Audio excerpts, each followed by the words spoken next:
Hello and welcome to the Calmcast, a time to feel calm and think clearly. I'm Claire Downham, the Queen of Calm, a transformational life coach.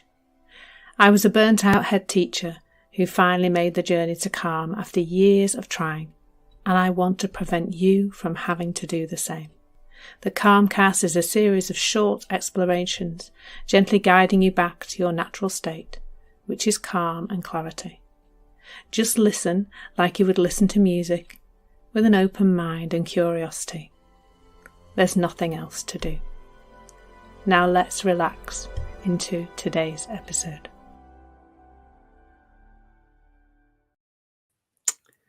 So, hello everyone. Today, the mystery of motivation. And I'm going to talk a little bit, first of all, about my story with motivation. I did really think it was a mystery. Going back into, I suppose, when I had adrenal burnout and I was really lacking, I suppose, what you would call motivation. I felt dreadful most days and struggled to do even the simplest things like get out of bed. That became a real challenge to me. And I can't really analyse too much what was going on with me at that time. I know that when your adrenals are not working very well, then it's quite hard to do things. We need a little bit of those hormones to actually get us shifting and moving and doing things. I also remember feeling overwhelmed very easily. So I remember looking at the dishwasher and just thinking, what a monster you are.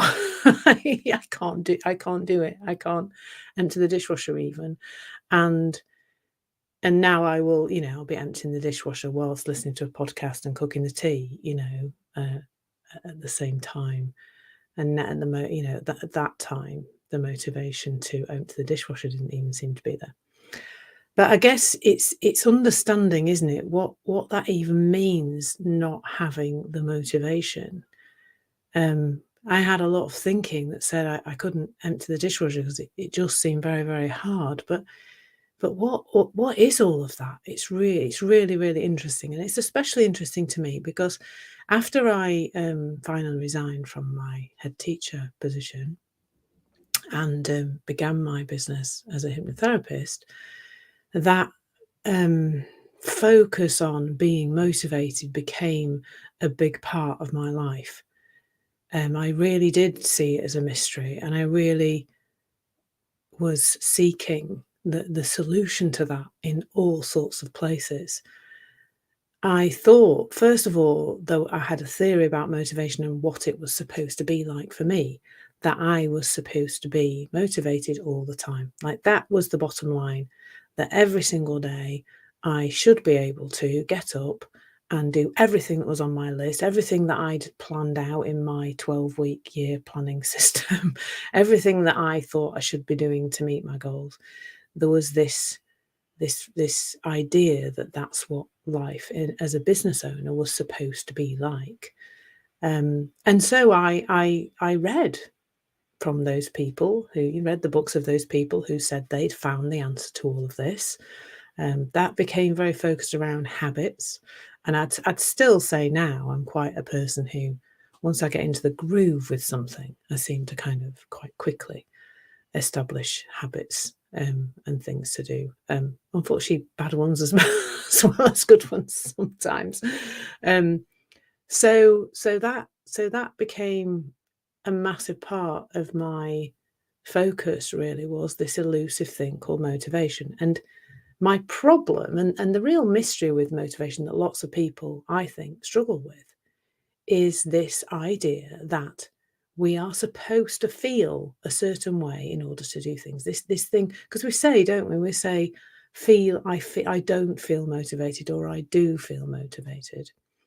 So what we're trying to do really a lot of the time in all our seeking of the feeling of motivation, whether that's through tools and techniques or reading books or meditating or whatever else people might be doing, we are trying to create a different feeling. And I think I often say this, probably you've heard me say this before, but I often say this to my clients. I say, well, how I thought motivation worked, that was that all my ducks would be in a row. I would have got out of bed the right side and had the right start to the day, and all these things had to be in place. And then this beam of light known as motivation would come down from heaven, touch me on the head, and off I went. And that's a joking kind of version of the story, but really, I was looking for it, looking for this elusive, this mystery motivation all over the place. And the irony is that once I stopped doing that and began to understand really what was going on inside my system, that the motivation came now, the urge to do things, or just the doing of things. Actually, let's take all of the feeling out of it, because that's where I'm pointing to. The doing of things happens now. That there is no motivation. There's not a thing. It's not a thing anymore. I just do things. And it's almost like there's been a break in the relationship between me, Claire, typing on the keyboard, moving the mouse, making calls, sending people messages, whatever else it is I'm supposed to be doing, or whatever else it is in this moment I'm having a go with in my business, that has nothing to do with how I feel anymore. Like today, I'll be honest, I feel quite tired. I'm having a little bit of a spell of waking up in the night and struggling to get back to sleep. I don't tend to overanalyze that. I'm thinking about things, not in a stressy way, just I'm feeling quite creative at the moment, sorts of things popping into my head in the night. It's not a problem. I don't need to do anything about it. But I am a little weary, and but that's okay. That would have definitely not even maybe not even a year ago, would have deterred me from doing things. I would have, you know, done less because of this little feeling of feeling a little bit, ugh, you know.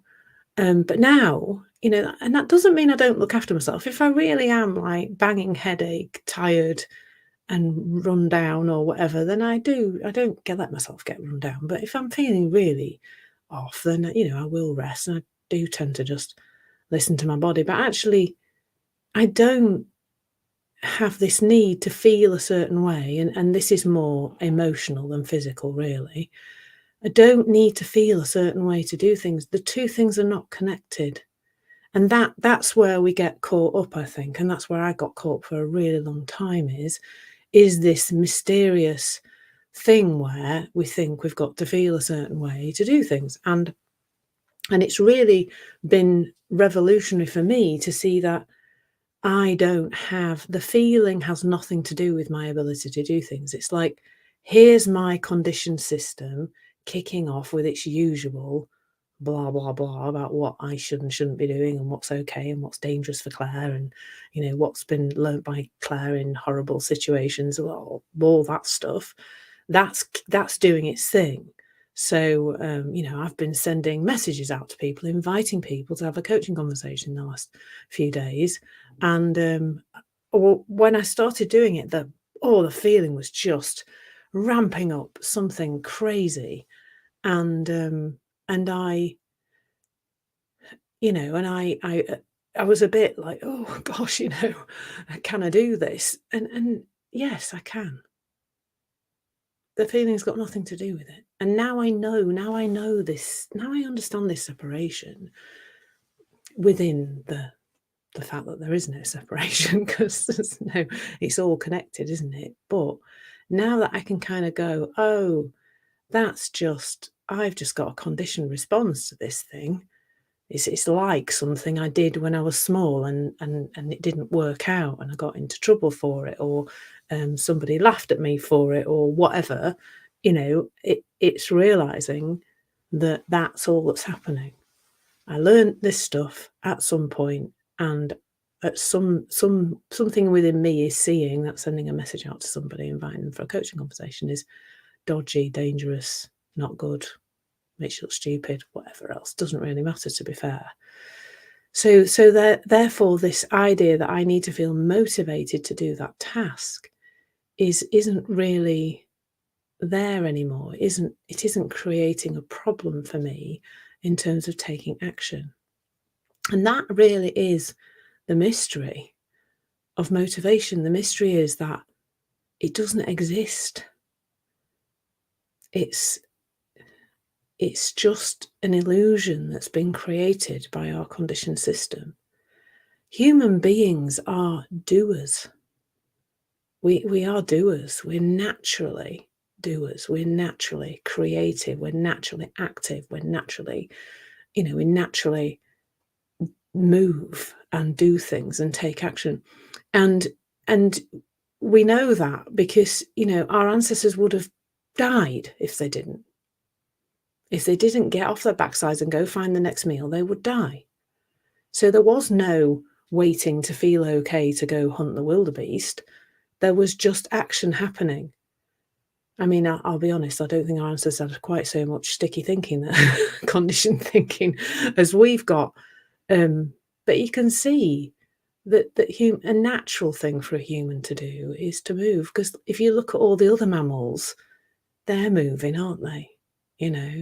They're doing things, and the squirrel's out there collecting nuts. Well, actually, mostly the squirrel's out there stealing the bird food off our bird table. If anybody's got any solutions, that Bruce would really appreciate that, because he keeps telling me, that squirrel's out there stealing the bird food again. I'm like, well, the squirrel's hungry. It's looking for food. But, that's what mammals do, don't they? They move about and they do things. And so it's really helpful, I think, to see the separation between this form, this mind-body system, as I've stolen that from Claire Diamond, but I can't think of a better way to say it, really. This system is just meant to do things, and then the conditioned thinking, that stuff we've learned from childhood, gets in the way and starts interfering and trying to stop us doing things. But naturally, as our minds become quieter, as we start, that old conditioning begins to fall away. There is nothing more natural than to be doing things. It's the most natural thing in the world, and it's great. It's fun to be doing things, to be moving, to be creating. It's what we're meant to do. So that is the mystery of motivation. It doesn't really exist, and you don't need it to do things. Yay! Go off and do wonderful things in the world today without needing to feel any way at all. And of course, if you're feeling stuck and you're finding that you're seeking motivation all over the place, and trust me, if you searched on Google for it, you'd probably find 100 million, probably many hundreds of millions of results, or 1,000 million results perhaps, as I looked up something the other day and found that you don't have to do that. It's just about changing your relationship with your thoughts and feelings. You don't have to go change them in order to get things done. So enjoy your day. Hope you get lots done that you want to get done. Not in a crazy burnout way, but in a fun, playful way. And lots of love. Take care. Thank you so much for listening. There's nothing to do now but bring some awareness to how this is working out in your life. Listen regularly to experience longer and longer periods of calm. This has been the Calmcast with Claire Downham, Queen of Calm. Take care and keep listening.